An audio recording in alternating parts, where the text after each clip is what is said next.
everything starts with an idea, and this is no different. I needed to make a new tea caddy because my old glass one had fallen off the shelf and broke into a million smithereens. So I set about designing a really simple tea caddy to replace that. Something I could do in a half a day. And then went off the rails and designed this ridiculously complicated tea caddy, which I'm going to call unnecessarily complicated. So each corner is a different joint. So I have a dovetail, a half lap, a finger joint and a miter, all of which are very common in boxes. So it's sort of showy, and the design is going to be very kind of rough, like a box you might see for shipping. So you'll see the timber is quite rough as I make the stuff, but I sand it back as far as I can. So yeah, let's turn this paper thing into a real thing. And I begin that by showing you the joints I'll be using and how they work, starting with the humble but powerful dovetail. A drawing light here provides me a good opportunity to show one of the joints in action. So this is across the top of this known as a dovetail. You can see the sides slope out, and then underneath it, in the opposing these, there's a matching cutout. So basically this just slides onto the other. It's a very strong joint, so I don't need glue for this.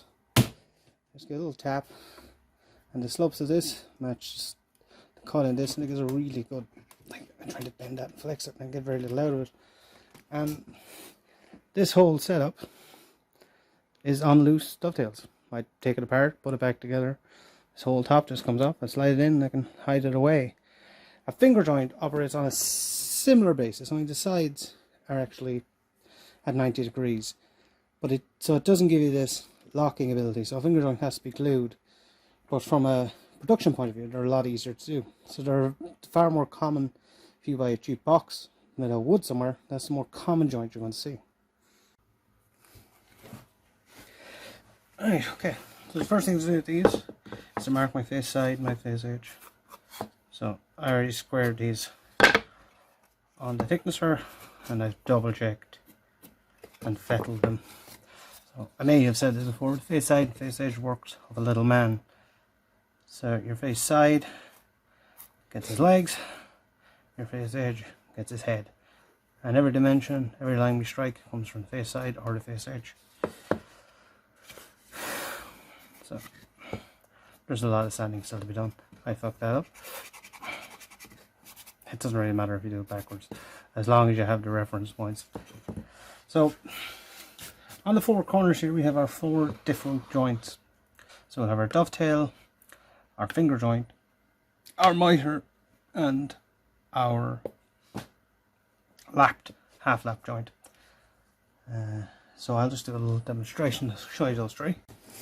Right, so I've already shown kind of how the dovetail joint works in this lighting array, and the finger joint is very simple, only the sides are the same. So the first one is simple. There's a miter joint. So both of these angles are cut at a 45 degree, and then they come together. You know, as you come around, you join it in. You don't have a visible joint on the end. The other joint then is this half lap box joint, which is very common. So basically, we cut the width and size of this out of the end of this guy, and it just sits in like that and gets glued and then nailed. And all you see then on the end is just a small strip. This is a very popular box making joint, quick way, and in fact some drawers are still made in this way. So having all these joints that work in different ways is going to be quite difficult. So obviously the miter joint can join like this, which is fine, and when you do the dovetails and the finger joints, they come in like this as well. So it's very important that when I lay this out, I make sure to have it that the sides can come into one another this way to make sure they all can go together. If I put this on the wrong side, then I'm in trouble. So let's start marking. So this is my face side, the longer of the two sides, and these are going to be my end side. So I want to show the bits on show. Now these are slightly over height, I need to cut them down, but I want the joints on show. So the dovetails, tails of the dovetails would need to be on this face, and then pins for the finger joints will go on this side. So I'm going to keep all my face sides and face edges out. So now I know that I want the front of my mitre here. I'm going to go pointy end of the mitre of 45, and then here this is going to be the flush side of my rebate joint. Now, there's the dovetails. There are all sorts of complicated ways of working out a set of dovetails, what you want to do, space them out with calipers and all that kind of stuff. But for this, it's a pretty rustic project, so I'm just going to eye it. So I know the thickness of my material, the easiest way to do that is actually get a piece and mark along here. And again, I'm going to work up from the face edge, so when I cut this down to the side, this is gone. So I'll just mark my top, so I know where that's going to be.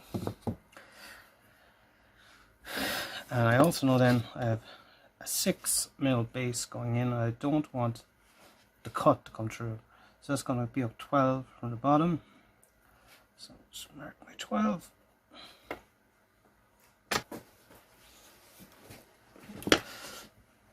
So I know there, that's the top of my groove.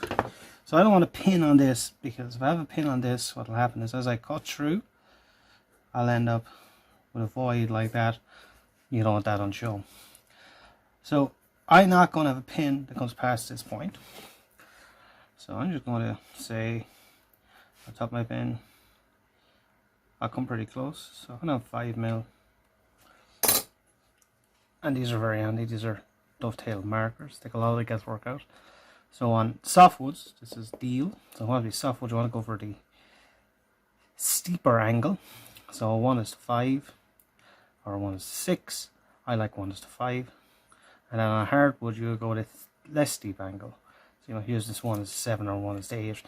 Now this you can work out yourself, do it with a set square, all that kind of stuff. But these are relatively cheap. I picked this one up at a German supermarket. So again, just referencing it off the top like that, and it's a thin material, so it's actually quite hard. Sticker material wouldn't be.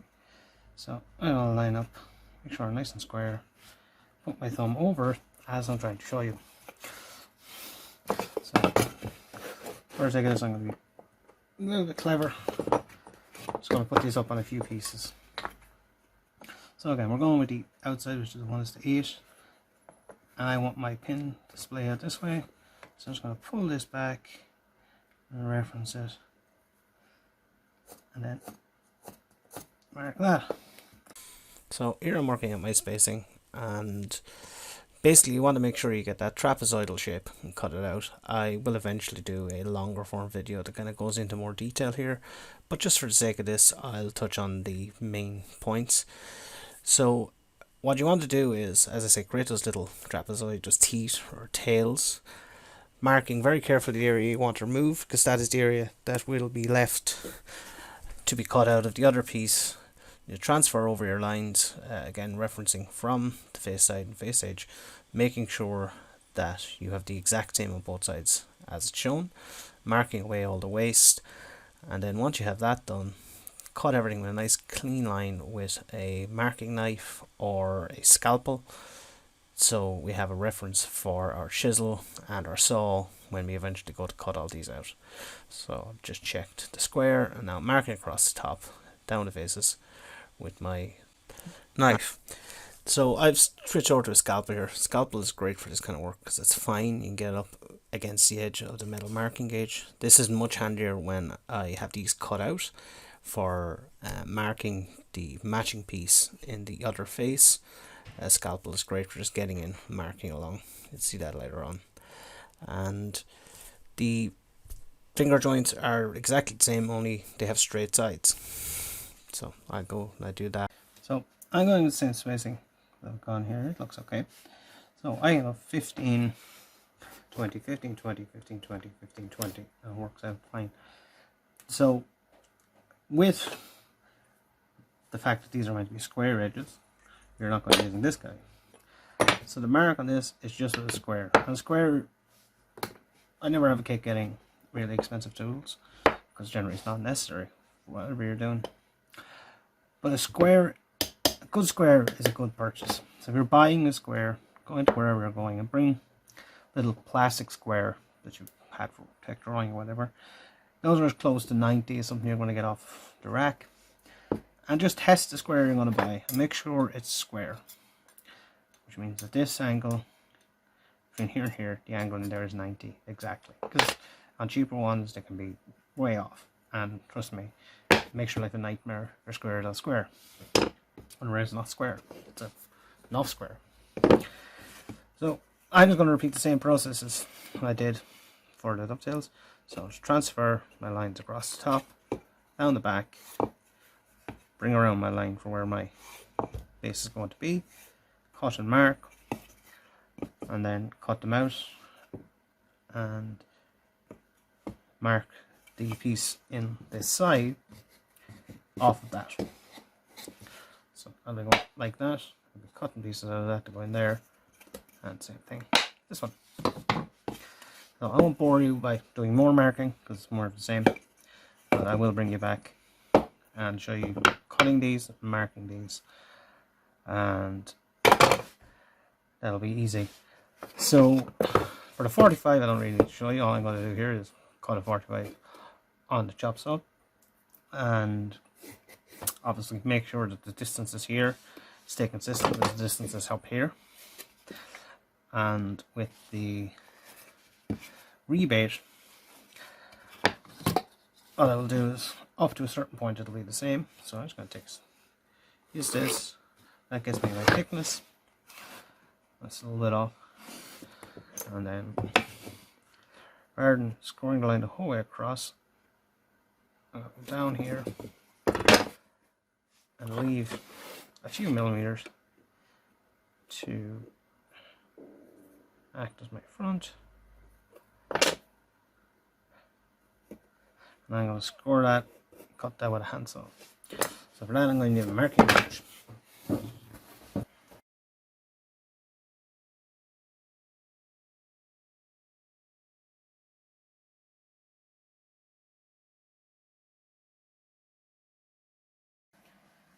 Right, it's cutting time.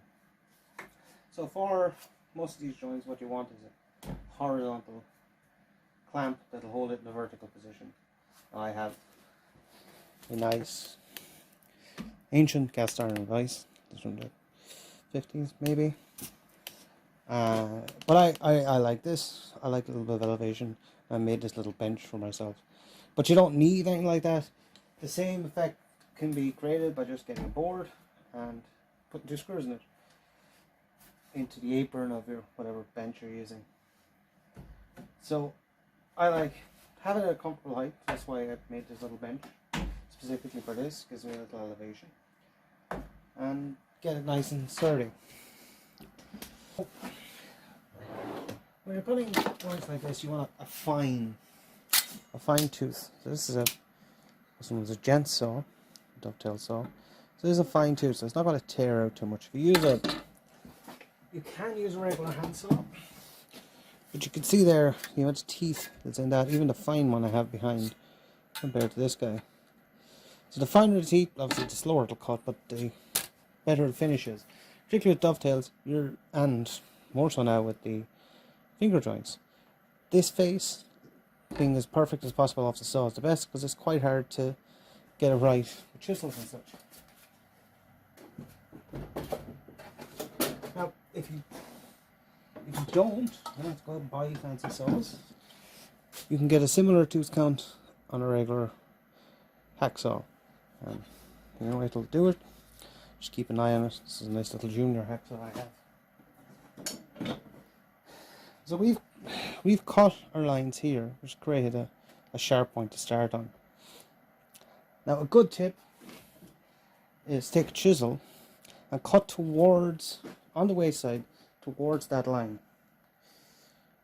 And you're only going to take just a little bit out, and what that gives you then is a shoulder to rest this saw in. So you can see there, I'm pulling. It just quite a bit to get it off that line, and this will help you then get started straight, because it is possible to hold it with your thumb and get it going, but you might go slightly off. So I'm just going to start here with this, starting my line, and then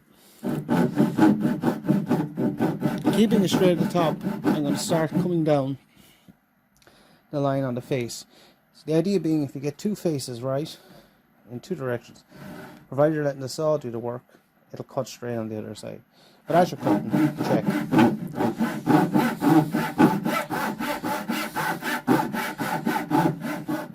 You see this rather quick, and I'm just checking while I'm on the other side. So yeah, because I stayed 90 degrees here and then down this, that's perfect on this side. So I'll just demonstrate the same thing with the little junior hacksaw. Again, proper hacksaw will do a slightly better job. So I'm just going to get in there on the waist side. Don't do this on the side you want to keep. Silliness. But I'll let you get a start, let you get lined up. And then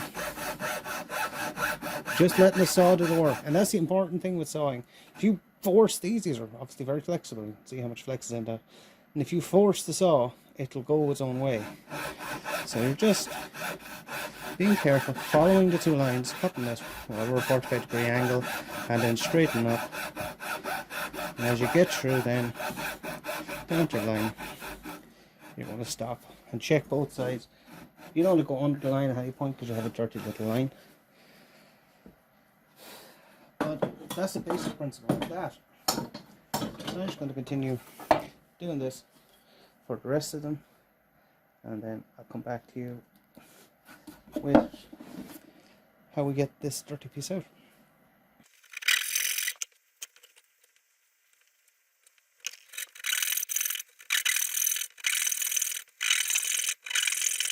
Horizontal cuts done, and vertical cuts.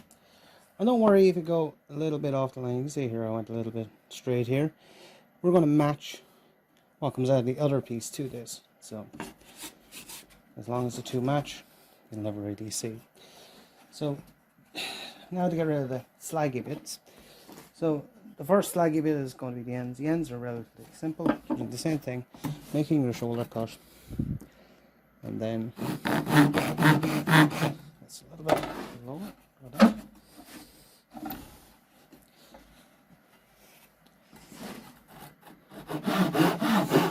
Again, just following that pencil / knife line, getting it down, and the saw did the work.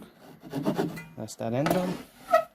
And you can leave, you don't have to cut to the line. Obviously, if you cut to the line, you have less waste to remove later on, but always leave a little bit of waste and cut it off. But it's good practice to try get it to the line, because it's relatively hard to get it perfect with a saw or with a chisel and such afterwards. So that's those done. So there are kind of two methods to getting rid of the middle part. I'll show you both. My preferred method is to hog most of the material out with a coping saw, just one of these guys. They're designed for cutting curves. So I get my coping saw nice and tight. I start in the middle. Be line in the bottom corner. And here you do want to leave a little bit of waste. You don't want to go down to the line here. That gives me a shoulder then to come across and cut these off like that. And again, be careful you're not going past the line on the other side. So the other method, and one you would use, say if it was a blind dovetail or you couldn't get in at it, is a chip away method. So what you're going to do is get a chisel, go a bit away from the line. Just take a couple of party shots, clearing off what you have. And I turn around, come from the other side. This is one of the reasons it's very important to mark on both sides. And there you go. You're chipping at your waste. And again, you just work that back in like that. Either way to remove waste, it's the way to go. I prefer this method. So once we have the bulk of the material removed, we just work our way back towards that knife cut. So I like to do the bulk of the removal to about a 1/2 mil, and then just finish that last push through without using the hammer. And here, just on the flat, I just make sure that there's no bumps or hollows in between. And now I just bulk out the rest of this. So it's the same process again and again. I do have preference for using the coping saw method. It's really personal preference.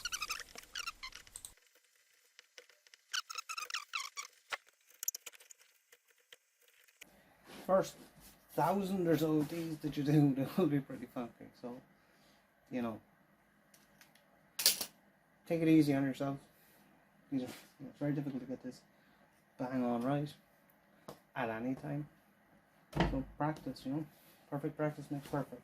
When it comes to marking the pins, there are many, or marking pails, sorry, there's many methods you can use. I like this method. So just using your clamp or whatever you've created.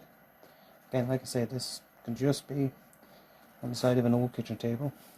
I have a piece of scrap, the same thickness as this. I lined the two of them up, clamp it in place, or screw it in place, so it's nice and smooth. And then I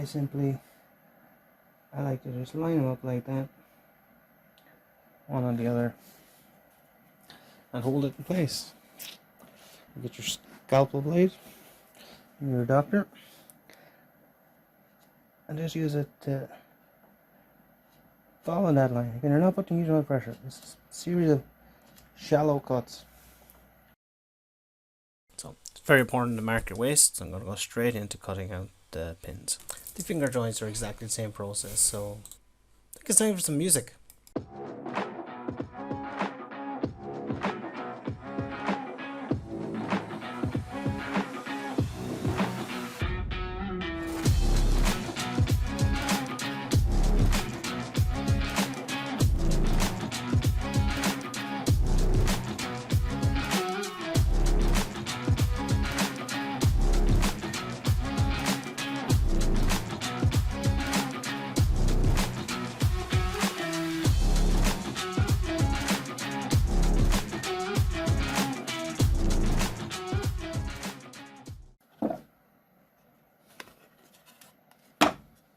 Okay, so now we have the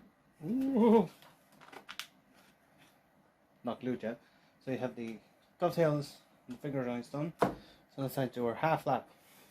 As I was saying earlier, I've already pre-scored this, so we're cutting out this shape. So there are a few ways I can do this. The way I'm opting to do it here is I'm going to use a similar method to what we did with these pins, and I'm just going to create a shelf for my saw. I've already created a line, and I'll cut it with my 10-inch saw. Now there are tools for doing this. Obviously, if you have electric tools, you can use it,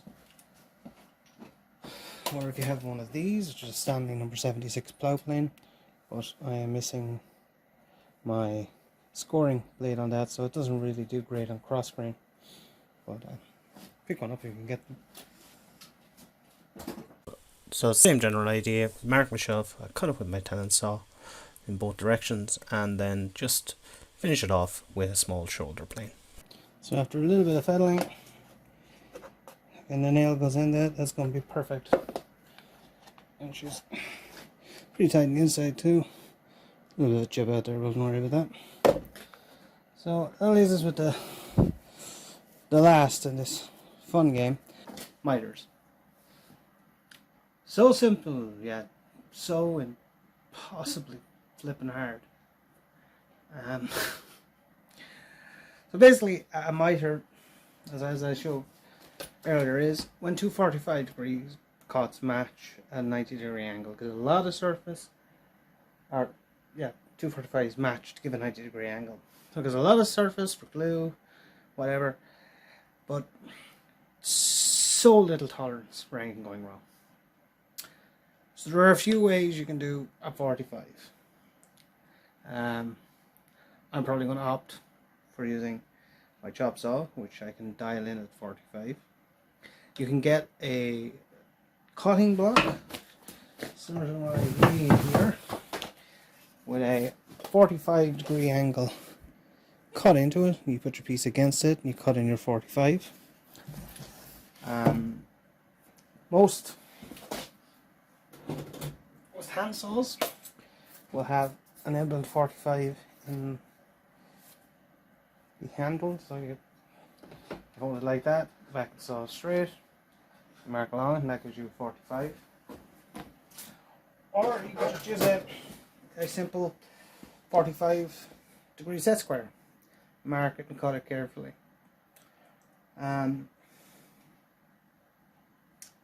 It really, making sure that everything is right before your final cut is the important thing. I would say cut 5 or 6. If you're going to make this, cut 5 or 6 miters along that length before you try to do it. And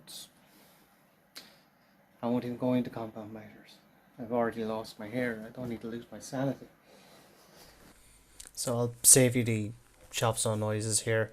It's slightly more than the enclosure I've built for my saw can take to cut a 45 like this on the flat.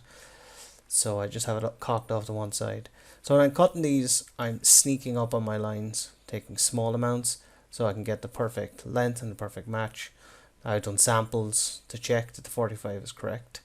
And when I have that done and I'm happy, I very quickly, like that, change it to 90 degrees to do the end cut on the piece that I have the half lap joint on.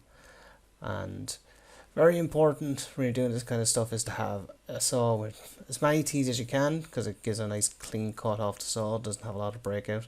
This one was actually quite blunt, so after this I actually took it out to get it resharpened. Okay, so now we have all these cut up. I'm just going to do the first dry fit. So I still need to level off the top and the bottom. Oh, that squeak is a good noise. This is nice and tight. The fingers aren't as tight, but make it plain.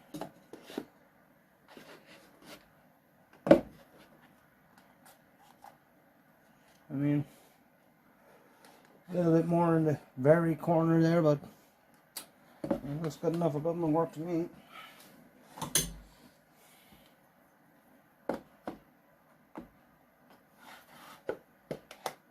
And yeah, it's clamping up pretty square.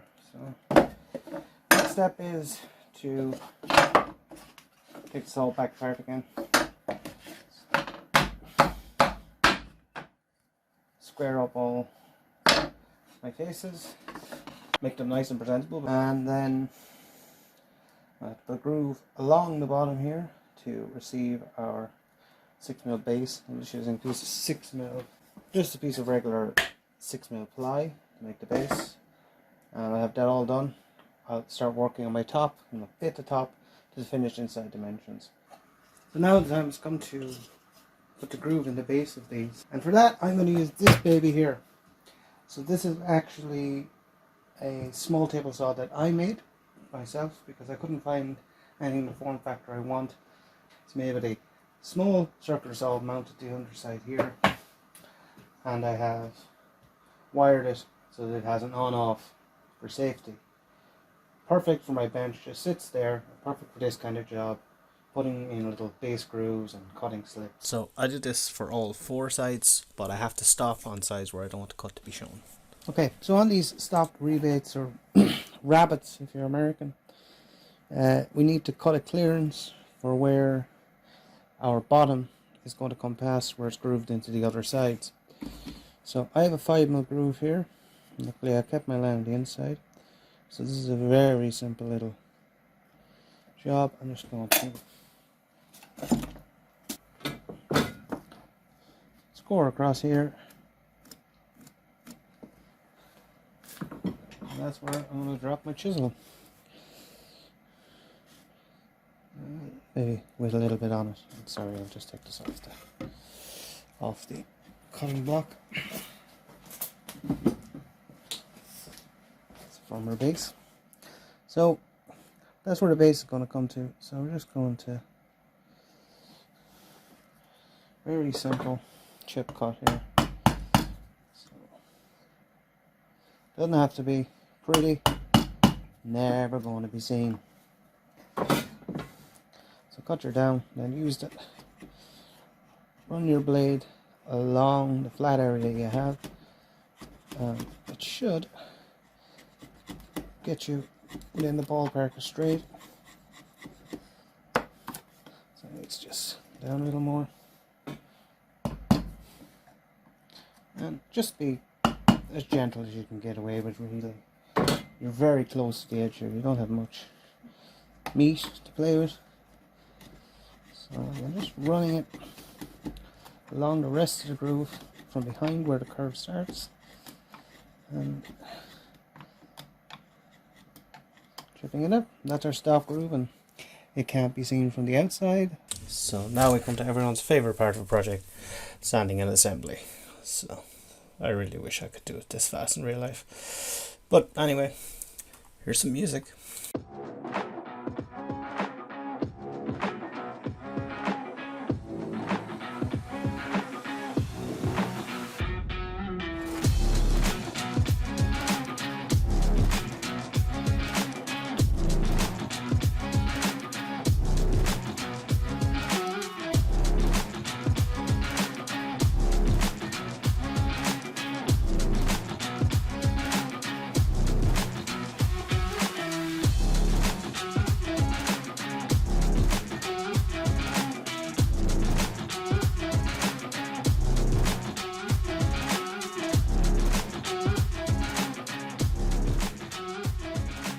We reached an even greater level I can't pitch.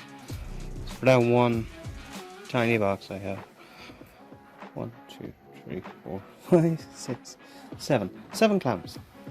Just for the box. That's how to get it. Anyone who tells you that they have enough clamps, lying.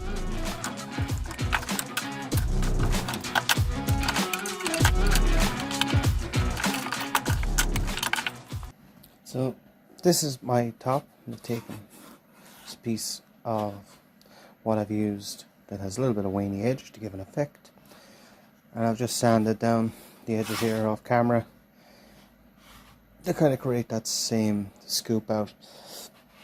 So in the center of this top, somewhere between here and here roughly, I'm going to put in a little handle to get the top off. So the idea for this would be that I'll create a little mortise in the top, like so, into which I'll put my shaped little handle. So to do this handle justice and to be able to make it easier to use, out of this handle I'm going to cut little finger grooves like this. So it'll be easier to put your hand in, pop it out. So the first thing I'm going to do is I'm going to settle on a size here. So I don't think that's a bad length for a handle. So I'm going to say 35 mil long. And I have a piece of scrap from this project that I'm going to use, continuing all the same general ideas. This is actually a piece offcut from the top itself, so you should get a good match. And the thickness of that is still a little bit heavy. So I have a feeling I'm going to cut that down to about 10 mil. So I'll just mark the 10 here. And we'll set it in. This is 12 mil thick. Doesn't need to be in very far. So I'm going to say 5 mil deep. So I'll start by marking and cutting my mortise, and then I'm going to match my little piece to slip down into it, and using my bugger, and then cut this kind of, this is really hard to do one hand, cut this little finger groove shape out using my rotary tool. So I'm using pretty much the same methods I've used previously, so I'm just going to do this as a time lapse. So again, much like the groove in the bottom, I'm just going to mark out with a knife, and here just using a simple brad point bit, I'm going to remove the bulk of the material using my hand drill, and then I'll clean everything up with the chisel.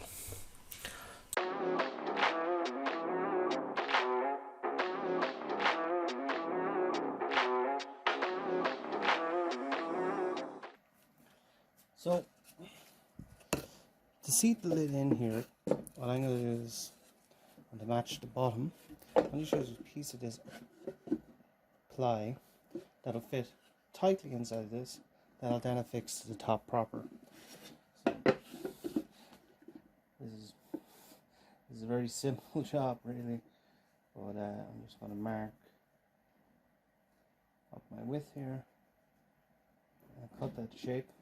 And I won't be gluing this in, I'll only pin it in on the bottom. The reason being is the top will expand and contract. So hopefully by putting in this piece of MDF or ply that doesn't expand and contract, I won't have an issue with the lid getting loose or tight. And I'm also going to put in just a magnet on the front and the back.